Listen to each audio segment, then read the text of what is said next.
Become a member, sign in, and start streaming today.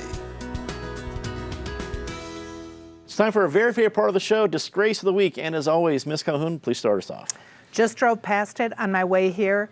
The block at 1400 and Lincoln, right down by the Capitol, which has become a tent encampment. It was cleared out as a public nuisance back in January. And a crime scene, yeah. Drove by that last night, too. There was a shooting last night that killed someone. We still don't know exactly what happened there. We are going to have another protest there at 5 o'clock tonight to keep the feds out of Colorado. We'll know by the time the show is on what's happened.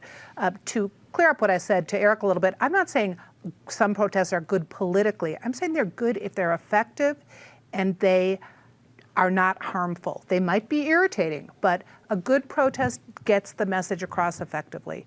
And we need some of those and not the mess we've had lately. It's a good description of CIO sometimes. We're not harmful, sometimes irritating. That's okay. Often irritating. David, your turn. To also follow up on Eric, the people I call communists are the ones who belong to organizations that are led by people who say they're Marxists.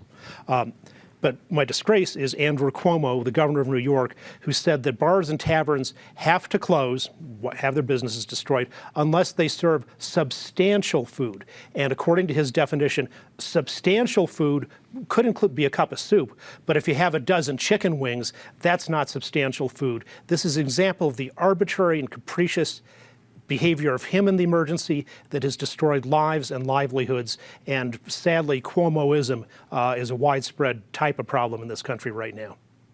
Eric, you're up next. Well, it's good to know Patty and David were paying attention to my first response. I will accept their pushbacks in both cases. How about Congressman Ted Yoho of Florida, who lost his cool and lost his mind on the steps of Congress in going after Alexandria Ocasio-Cortez in words that I cannot repeat on this show.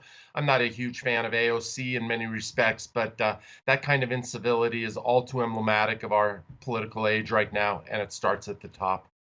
Penn. We have to learn to agree without being disagreeable. The marches that we saw in response to police violence made their point. But to the people who keep desecrating the Capitol and painting it just for kicks, that needs to stop, because all you're doing is making everybody angry. You're here. Time to see something nice. Patty. It's great that the Great American Outdoors Act passed. We didn't really need Ivanka Trump here to remind us of it. It's not like Rocky Mountain National Park isn't getting enough traffic anyway. David. University of Colorado researchers who have come up with a test for the CCP virus that can give results within 45 minutes. Eric. Here to Penn's last statement, but for me, it's July 24th. What better date for baseball and Rockies opening day? We'll see how long this season can go. We'll see if the players can stay healthy, but it's good to at least have a bit of baseball. Penn. Shout out to Therese Howard with Homeless Out Loud, not just for making sure we understand the plight of the homeless and how significant the problem is, but in just warning us all that unless we get a hold of this problem, we have to learn to share public spaces with the homeless.